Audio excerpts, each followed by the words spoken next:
ururka al-shabaab waxay si ula kaca maleeshiya ugu soo diraan xarumaha dhaqan celinta dawladda Soomaaliya si ay u bartilmaameedsadaan madaxda dawladda iyo inay u soo ururiyaan xogaha hay'adaha dawladda iyo inay mabda'a al-shabaab dib uga dhaadhiciyaan xubnaha soo goosashadu dhab ka tahay madaxda xeryaha dhaqan celintu waxay ku adkaysanayaan inay xarumahani shaqaynayaan ayna fulinayaan ujeedooyinkii loo aasaasay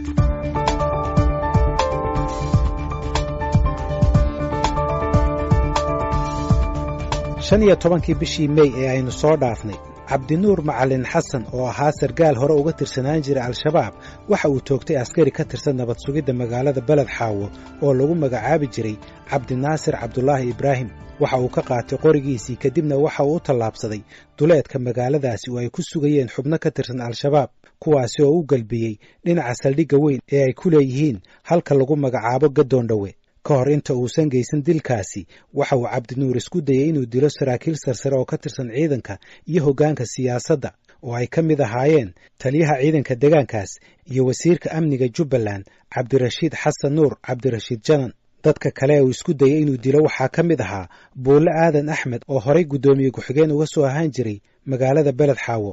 aniga aan hadda buu yiri waxaan rabaa meesha degantaan oo inaad meesha degantahay oo sheekaysano muxuu ahaa meel xarunta degmada aan deganahay muxuu la imana arki karo qurigeyga ay agyaala sabtaasaan ku yiri markuu adigu weydiinayo wuxuu rabay adiga iyo generaalka meel uu idin soo maro inoo soo maro raadinay markii uu sheegtay inuu ka soo goostay al-shabaab bishii Janaayo ee sanadkan waxaa si weyn u soo dhaweeyay wasiirka amniga Cabdirashiid Janan waana wasiirka iyo maamulka gobolka kuwa ay xilligaasi saarnayd mas'uuliyadda ah inay Cabdinuur ka ilaaliyaan inuu waxyeello gaarsiiyo dadka kale askar ciidan iyo saraakiil kuwa ay doonaan ha ahaadeene Cabdijanan isagu waxa uu taas ku sababeeyay inuu doonayo inuu ninkaasi xorriyad siiyo isla waraysiganna waxa uu ku qirayaa inay ogaayeen halistiisa ربوتكاس قريب وأم قلني لكن طبعا هذا أنا كده إنه مدي لنا جانس إنه مدي لنا مو سنهلي كريم أنا كمان عندي إنه كل ما ذا عسكري جالسوا نجد لي ما واحد كو أمتين نين صاروا شباب ولا جيابا إنه معلومات بحيو ما واحد كو أمتين قفلة يقانوها أو هل أحان ما رجتي دو محل لو آمنين نينكاس هارون شباب ولا الشباب هلد ملهن دوانا لقمة آمنوه أنا وحا كأمن سنة شباب مدرر بالدرير هاي وأنا لا درير دورة بإذن الله تعالى أنت أنولا هاي محنوغا هاي أنا قف كستو الصومالي أو مسؤول قفك الله صدر هاي أو الشباب كو دلا هاي مثل بدك أو وحي إنه يهاي أيضا أو قبيلة الصومالي اللي غير اللي فيرنا يقف كان يقف فيه بلا هاي أنا الحريم أنا التابن أنا كن لي لكن أنا شخصيا قلبي يعرف السواء وإلهي وكسي فيه mana ii suurta gasho qof shabaab inaan helid ku soo dhaweysto laakiin waxaan rabnay inaan maadaama nin gobolka ku dhex jiro sargaal oo ahaa inaan xorriyad yar siino inaan saraakiishanada iyo ciidankana inuu suudo inay daba socdaan inaan asaga ku shaqeyno macluumaad dheeraada ka helnaan raadinaynay laakiin guuldarrada intaasi ka weyni waxay tahay sida ay qirteen mas'uuliyiintu inay gobolka Gada ku sugan yihiin ugu yaraan 30 kale oo la mid ah Cabdinuur oo sheegay inay ka soo goosteen al-shabaab balse aan ku jirin gacanta maamulka gobolka iyo kan dawladda federaalka midna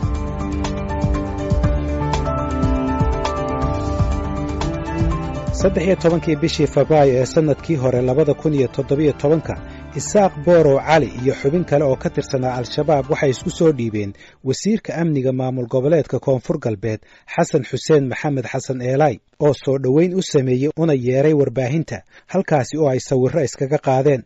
Isaaq Boorow Cali waxa kadibna loo dhaadhiciyay xarunta dhaqan celinta taasi oo ka qalin jabiyay sanadkan horaantiisii isagoo qaatay lacag dhan $1,500 oo la siiyo dadka ka qalin jabiya xarumahaasi toddobaadkii aynu soo dhaafnay Isaaq Boorow Cali waxa uu dilay askari ka tirsan maamulka Koonfur Galbeed meel u dhaxaysa magaalooyinka Baydhabo iyo Awdiinle askari kalena dirqi ayuu uga baxsaday waxa uu qaatay labadii qori waxaana uu dib ugu laabtay al-shabaab Maxamed Cali Abshir waxa uu ahaa ninka kale ay isku maalin soo goosteen Isaaq Boorow Cali isku maalinna waxay ka qalin jabiyeen xarunta dhaqan celinta ee magaalada Baydhabo Isaaq Boorow Cali kolba gobolka Bay ma dhaafsano waxaan u maleynayaa adii meelahaasi shaqadii meelahan shabaabku joogan oo ka maamulo Idaaliya qaarkaas inuu joogan talaya hada laakiin inuu baxayna xaqiiq weeye warkaas waa gartay markuu baxayay muxuu sameeyay markuu baxayay wuxuu sameeyay niman buu ka xiisay markuu meel dhac la marayo waxa ay sheeg nin buu qori ka qaatay ninka markuu qori ka qaatay ka kalena banaan buu u yar baxay markuu banaanka u yar baxay kii agtiis joogay waba ku dhuftay kii kii adiga bad markuu ku dhuftay kii labaad ii sheegay asiga badda markuu maqlayo yuu meesha kasii kacay, markuu kasii kacayba wuu habadeeyey. saasuna ya maxaan ku rahday say meeshu dhacday. marka imise qori buu qaatay? 2 qori aa ka fadhiisabina. hal askarina wuu dilay? hal askarina wuu dilay. maxamed cali abshir waxa uu ii sheegay inuusan isagu ku tala jirin inuu al-shabaab dib ugu laabto, waxaase uu yaqaanaa kuwo dhowr ah oo ka soo baxay xarunta dhaqan celinta Baydhabo oo dib ugu laabtay al-shabaab, waxaana ka mid ahaa Ciise Lowjabis oo qaatay lacagtii xarunta kadibna qori kala baxsaday mid ka mid a ilaalada wasiirka amniga maamulka Koonfur Galbeed. 3 toddobaad ka horna dib ugu laabtay al-shabaab. dabayaaqadii sanadkii aynu soo dhaafnayna 2 ka mid a ragga ka soo qalin jabiyey xarunta dhaqan celinta ee Baydhabo ayaa loo qabtay bam ay ku tuureen sarkaal ka tirsan booliiska magaalada. raggaasi waxaa ka mid ahaa Kuusow oo dagaalamay laguna dhaawacay weerarkaasi. bishii Juun ee sanadkii aynu soo dhaafnay 2017 oo ku beegnayd bisha Ramadaan, rag hubaysan ayaa masaajid ku yaala magaalada Baydhabo ku dhex toogtay wadaad caan ka ahaa magaalada oo lagu magacaabi jiray Sheekh Madeer Madgaab Cali. 3daasi nin ee dilka lagu helay waxaa ka mid ahaa Xasan Cabdulaahi Ibraahim Qoorgaab oo soo maray xarunta dhaqan celinta ee Baydhabo lacagtiisiina qaatay. mas-uuliyiinta amnigu waxay ii sheegeen inuu si toosa ula shaqayn jiray al-shabaab, xaruntaasina uu ka maqnaan jiray wakhtiyo badan isaga oo bixinayay cudurdaaro kala duwan. xasan Qoorgaab waxa uu ku xukuman yahay xabsi daa'im.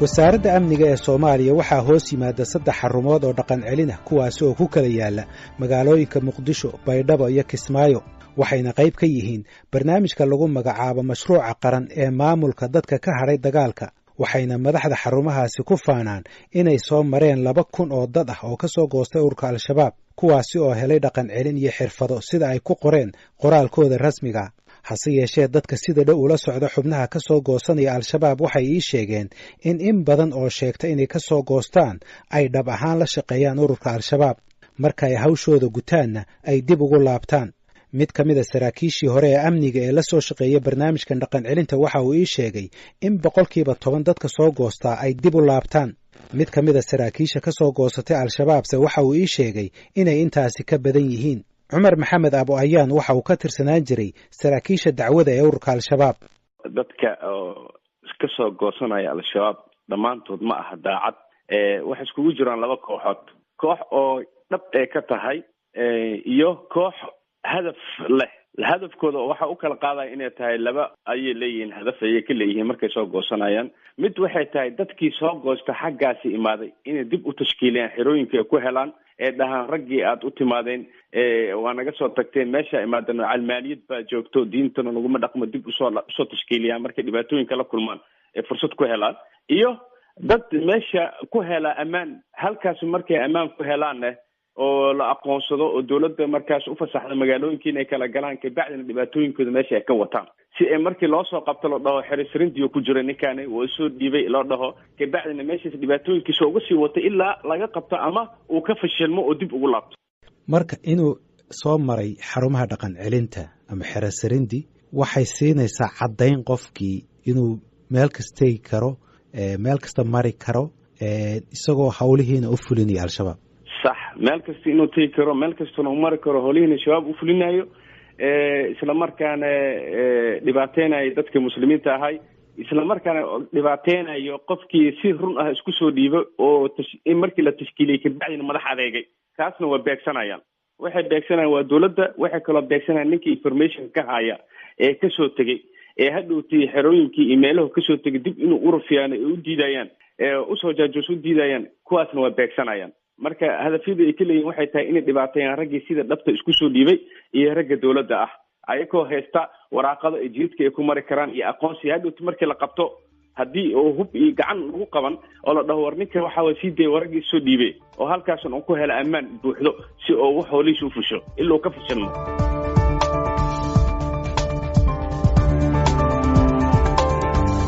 guuldarro kale oo hay-adaha amnigu ay sameeyeen ayaa ah in kuwa ay soo caddeeyeen maxkamaduhu inay ka tirsan yihiin al-shabaab loona soo xukumay dembiyo la xiriira argagixiso, islamarkaana soo dhammaysta xukunnadooda inaan loo gudbinin xarumaha dhaqan celinta.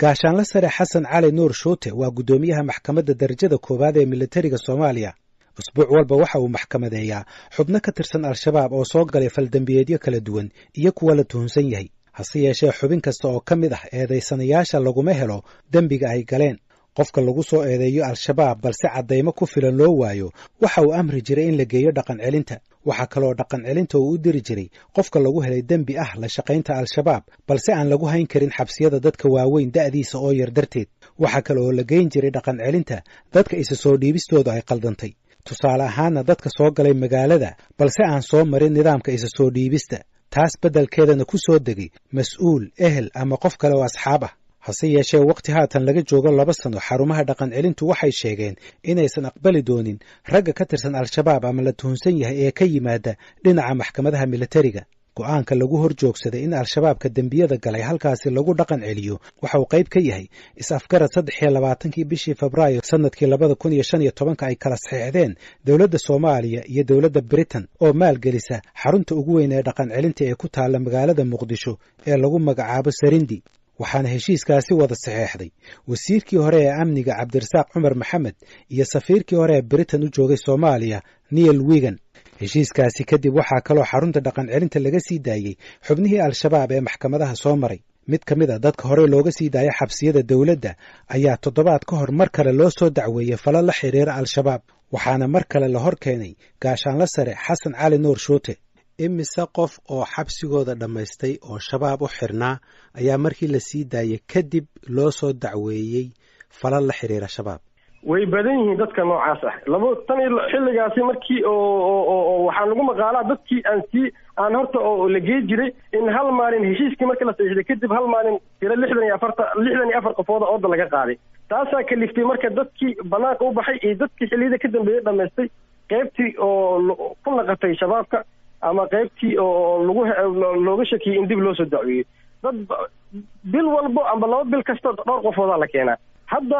waxaa xiran ilaa 7 qofood oo 2 ka mid ah maxkamadooda ay socotay isbuucan oo loo haysto in ay shabaab dib ula midoobeen. ayaga laftigoodana markaa weydiisay ku dhahay dib aan ula midoobna qaarkood. kiisaska hore loo xirayna maxaa ka mid ahaa labadaa haddaad soo qaado 7kan maxkamadooda kiisaska loo xiray waxay ahayd qofkaasi mid ka mid a 2016 dhammaadkeedii oo wuxuu dhammaystay xabsiga 5 sano xabsi ah u dhammaystay maxkamadda hore ugu heshay. markuu xabsigaas dhammaystay wuxuu ka mid ahaa dadkii laga dalbaday hay'adda dhaqan celinta Sarandi qaybtan Sarandi in ay qabato ka mid ahaa.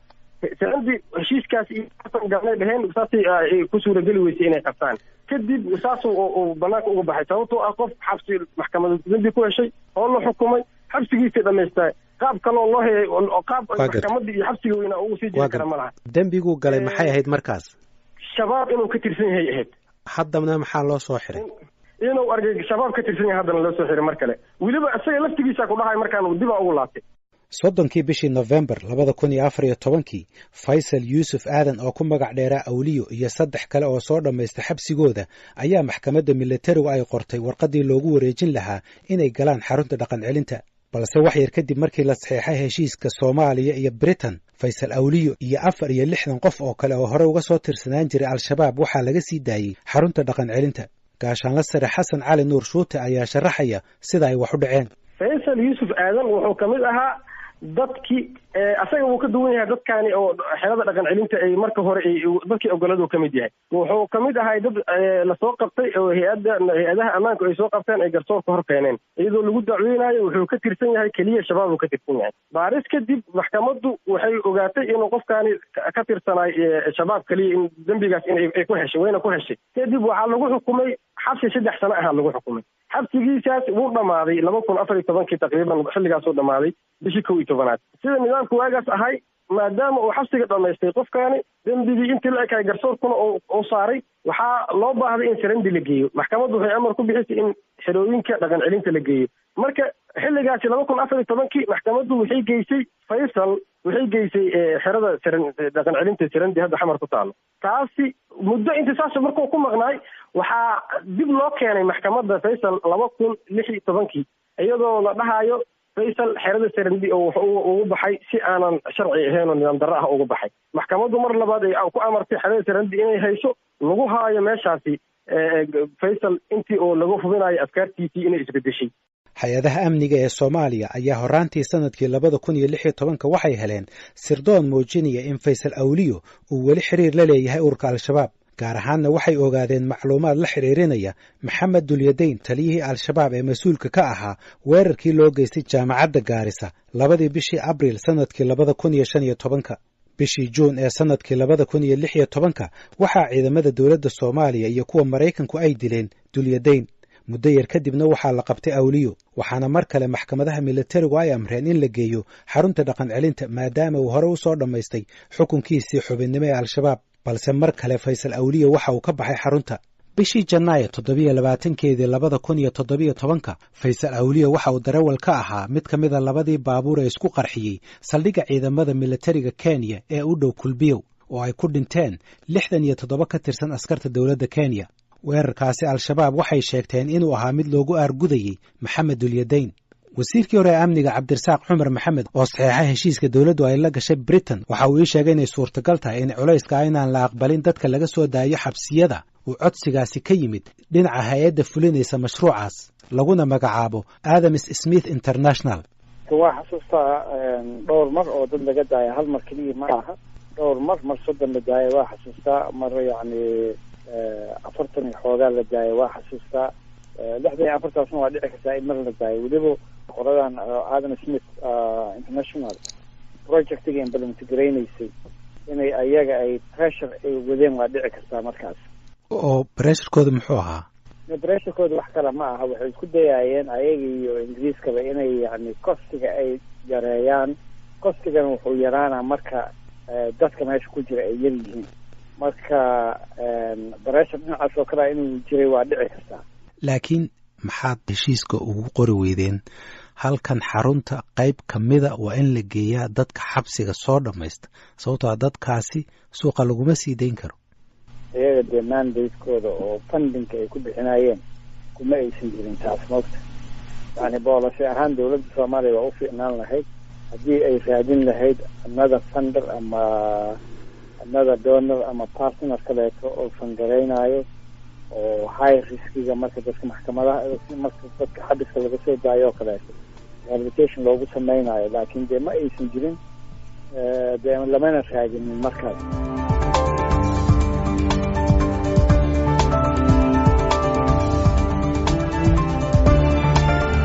madaxda xarumaha dhaqan celinta ee xilligan shaqeeya waxay ku adkaysteen inay xarumahaasi fulinayaan waajibaadkii loo furay waxayna sheegeen suurtagalnimada in la furo weji labaad oo aqbala dambiilayaasha xukunka soo dhammaysta agaasimaha xarunta dhaqan celinta ee Sarindi ee hoos tagta wasaaradda amniga Cabdirashiid Ibraahim Maxamed waxa uu sheegay inay haatan xaruntu aqbalayso oo kaliya dadka sida mutadawacnimada ah xarunta ugu soo biira kulay anaga mashruucina wuxuu yahay soo dhiibay qof waxaana loo keenaa volunteer oo diyaar waa inuu dokumenti saxiixo meesha waxbarashadiisii iyo farsamadii iyo joogitaankiisa raalika unbaa naloo keenaa qofkii naloo keeno na dhahaya aniga barnaamijkan raalli kama yihi inaan dib uga laabto ma arkin marka inta badanna dee hooshaas annaga ka hore dhacdaa marka hay-adaha amniga meelaha lasu socdiyaa markii uu qofka yidhaahdo waxaan rabaa inaan ka faaidaysto barnaamijka dhaqaacinta kaasaa naloo keenaa ciddii naloo keena anaga markaas waxaan door u siinaa inaan u yidhaahdo diyaar ma utahay barnaamijka inaad ka faa'idaysatid markaas ka bacdi barnaamijka waxbarashadiisii sida uu shaqeyna waxaas loo sharaxaa markuu aqbalo ka bacdi xeerada qayb ka noqdaa asagoo markaas waajibaadka iyo wixii laga fulinayo madaxda dowladda Soomaalidu waxay marar badan ku celceliyeen inay cafis u fidinayaan al-shabaab ayna ka doonayaan inay soo dhiibaan si wanaagsanna loola macaamili doono hase yeeshee sida ka muuqata xarumaha ugu horreeya ee dadkani la keenayo ma haystaan manhaj hufan oo dhaqan celina sidoo kale nidaamka ay ilaa haatan adeegsadeen waxa uu ku guuldaraystay inay barnaamijkii al-shabaab ka dejiyaan xubnaha qaarkood sida ka muuqata xubnaha dib ugu laabtay al-shabaab sidoo kale waxaa muuqata inay xarumahani muhiimadda koobaad siinayaan tirada dadka soo mara iyo kuwa qalinjabinta samaynaya balse aan culays weyn la saarin wax ka beddelidda dhallinyarada iyo qiimaynta xaaladaha amni ee ku xeeran dadkaasi